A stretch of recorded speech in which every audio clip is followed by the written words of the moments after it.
کتونکو الب خان شیرپوی ما پسند کې را سرناست عابد خان چې کوم چې د پاکستان پیپل پارټۍ پخوانی تحصیل صدر په سپورټس کې ورسره یو شمېر عقدې ممبر پاتې شوی دی او په سیاست کې یو فعال انسان دی، یو غټه رشته هم لري او کله چې تقریر کې ولاړ نو د ولی خان ذکر ډیر زیات کوي. خو تیر ورځ نه یو خبر چلیږي په دې دغه باندې، بیا عمران خان راغلو په هغه جلسه کې چې کوم دی فضل خان یو خبر وکړه چې دلته باچا خان او ګاندھی را چې کوم نو هغه د پاکستان خلاف یو سازش جوړو چې دا پاکستان جوړ نشي. عابد خان سره په دې باندې خبره ترې کوو، ډېر خلک وو چې تاریخ مسه شوی دی او د ډېرو خلکو ګونګوسې روان دي، مختلف خبره ترې کېږي. ولی با خو دلته کې خپل تاریخ لري باچا خان ولی خان. عابد خان ډېره زیاته مننه کوم د وخت راکولو، یو ډېره مهمه موضوع ده، مهم سوال لرم چې داسې واقعي ده نه ده، لږ په تاریخ باندې تاسو څومره پورې نظر ساتئ؟ بسم الله الرحمن الرحیم. کله پورې چې باچا خان بابا سوال دی چې بعض خلک دا وایي چې یاره لکه څنګه چې تېره جلسه کې دا یو خبره اوچته شوې وه او د هغې یو ډېر غټ ایشو جوړ شو چې یاره باچا خان چې ګاندھی راوستی و د پاکستان د نه جوړولو خبره کوله چې یاره پاکستان دا وجود کې را نه شي، نو چونکې هغه وخت کې تحریک د پاکستان د جوړېدو دغه تحریک سره اونه دا په سن 38 کې ګاندھی چې دا باچا خان راوستی و، دا چې کله باچا خان مایوس شو د خلکو نه چې دا کوم لاهور چودریان نه دی خط ولېږه چې یاره راځي چې موږ دا انګریز دلته راغلی او د تجارت په غرض او په دې خلک په دې ملک باندې په دې وطن باندې د قابض شو، نو هغوی ته نه چوله ټینګار وکړو، هغوی په دې کې حصه نه اخیسته جنګ ازادۍ کې. بیا مجبورا چې باچا خان چونکې د هغه وخت کې د هندوانو تعداد زیات و د پښتنو لږ کم و، نو هغه وخت کې چې دی نو باچا خان چې کوم دا خط ولېږه ګاندھی سره دغه شو، ګاندھی په دې مایله کو پوه چې واقعي باچا خان دا خبره ټیک کوي او چې موږ له ازادي پکاره د انګریز نه. نو په هغې سلسله کې په سن 38 کې ګاندھی دلته کې راغی چې راغی نو دوی دغه باندې خبره وه چې انګریز به د ملکه څنګه وباسو. دغه وخت کې صرف خبره د انګریز وه. سن 38 کې چې پاکستان 47 کې جوړ شوی دی، نو دغلته 9 کاله ګیپ دی، نو 9 کاله د یو بین مخالفت دی. دا وخت د پاکستان د وجود او د هندوستان وجود دا اړو تصور نو دغه چې دی باچا خان دغه شي د پای راوستی و. او بل دی بعض خلک وایي چې باچا خان چېرې پاکستان نه غواړي او پاکستان چې کوم 47 کې پاکستان جوړېدو د پاکستان مخالفت یې کړ. باچا خان مخالفت نه کړی. باچا خان وایي چې ماله داسې پاکستان موږ داسې دغه راکړی چې ځمکه چې دې کوس چې بنګلادیش موږ الریډي بیل شو دی چې کومې هغه زمند هغه غاړو دا به څنګه پاکستاني موږ نه داسې دغه علاقه راکړی چې زمیني لار خو ته وي که نه هغه د بمبې او دهلي او کشمیر دا طرفونه چې کوم ځای کې فروغ هندوان زیاتي، نو موږ به تجارت هغه دغه به وکړو، هجرت به وکړو، سبال ته لاړ سبل ته راشي. خو باچا خان چې کومه خبره کوله چې داسې پاکستان چې هغې کې سمندر هغه غاړه دا غاړه نه وي چې موږ ته زمیني لار وي، دغه خبرې وې. او دا یو خو دنیا ته پته را ما ته خو زیاتره زموږ یو نیا وه فریده بیبي کوم چې د باچا خان ماما لور وه، دا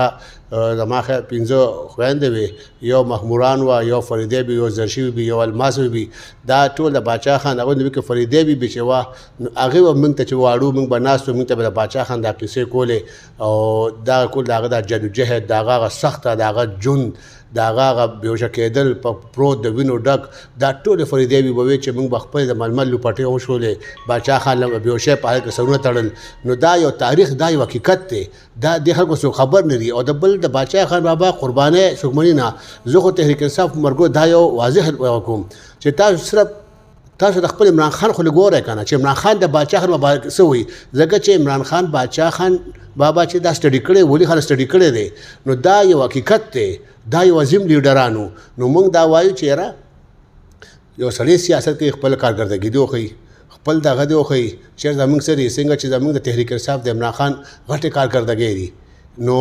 چې بقا چې موږ هغه شو کوم موږ د باچا خان بابا په مخالفت کې دا که موږ دغه مخالفت کو دا موږ سوپ نارو کو تاریخ سره زیاتې کوو. تاریخ مسکی عابد خان لکه دا داسې نه ده چې یو سړی د خپل انا دپاره د خپل ضد دپاره لاړ شي او د باچا خان او مړه چې کوم دی هغه چېړل کوي که نه. نو سیاست آیا دا چې زه په تقریر کې ودرېږم کارکردګي نه وي هغه داسې او داسې، او بیا باچا خان چې هغه هره پارټي مني هغه یو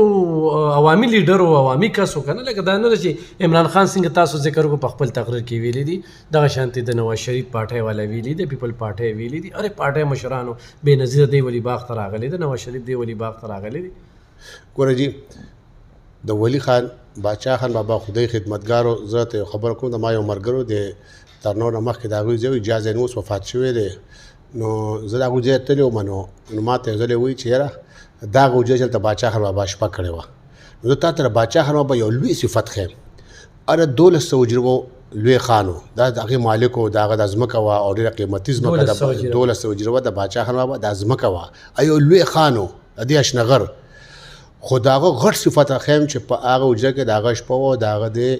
بانک مال پاسېدل بانکونه مخکې نو هغه جارو والا نو دا هغه ځای د هغه نیکه را پاسېدلی چې کتې چې باچا خان بابا جارو واخلي بس ورغلی چې خان دا څه څه کوې باچا خان ته خو موږ شرمې و دا ورته په قرار کښېنه وایي که تاسو پاکولو مخکې هم پاک کړی بس ځای پاکوم بیا هغه ورته وایي چې ګوره دا جارو وال چې دی دا صرف دې راپاره زه کوم چې زما ذهن له تکبري نه راځي لوی نه راځي جارووال دا عجیزه نو باچا خان بابا یو خاکسار یو عجز طبیعت یو 1200 جربو مالک خان ته ګوره او داغه دې حرکت ته ګوره صرف هغې کې ډېره عجیزي وه تقوا وه پرهیزګاري وه پکې خلک چا پیسه جوړ کړل چا څه جوړ کړل زه هم شرم دی وکړي دغه خلک چې کوم باچا خان واپسې دغه داسې هستی پسې خبرې کوي یا ولی خان غوندې ځکه ولی خان سره زه ډېر جوخ ناست زموږ مشر سره رشتو په وجه زه دا ته ایماني خبره د غني خان د خولې خبره زه ناستم په مامن ناړی کې زموږ خو د مور د تره بال بچو زه ناستم نو داسې کسان نور راغلي وو نو غني خان له ملاقات له دا غني خان ورته وایي چې ولي خان څه خبره شو دی ورته وایي چې دا ولي چې دا په رښتیا ولي دی نه نشه نه تماشه نه ښه نه بد او نه چې دروغ نو دا یو غټ لیډرانو یو پوه څنګه چې غني خان یو لوی شاعر و څنګه چې عبدالعلي خان چې نو یو لوی علي خان ته وایي هغه یو لوی هغه تعلیم هغه یونیورسټو کې هغه پرنسپل یو بل که نه ډېر پوهه د هغه په دې تعلیم باندې هغه باندې وه بل ولي خان تاسو وګورئ دا یو غټ لیډر و که غټ لیډر نه وي نو که جرنیلز و که جنرال ضیاب و که جنید جوب و که نواز شریف و که بېنظیر و دا څومره ایون دې پورې چې راجیب ګاندي هم د ولی خان دغه باندې ولی خان یو پوه سیاستدان و یو د هغه ډېر شعور و ډېره پوهه په سیاست باندې زه اکثر چې د ولی خان تقریرونه زه اوس هم ګورم زه هغه ټیلیکوم زه ګورم چېرې هغه چې کومه خبره کړې وه د امریکې خلاف او د کوین هغه مثال وکړو چې سپی پروت او مولا له داخله لاړ چېرې کوین ته سپی پروت دی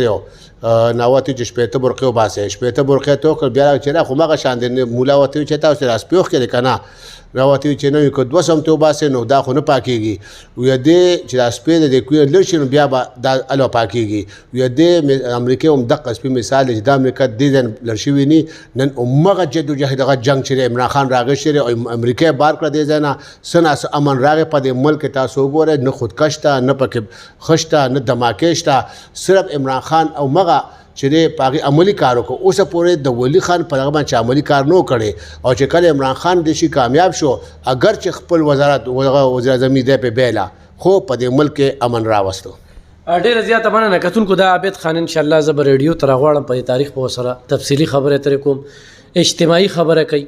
کله چې تاریخ خبره شي تاریخ مسکول نه دي پکار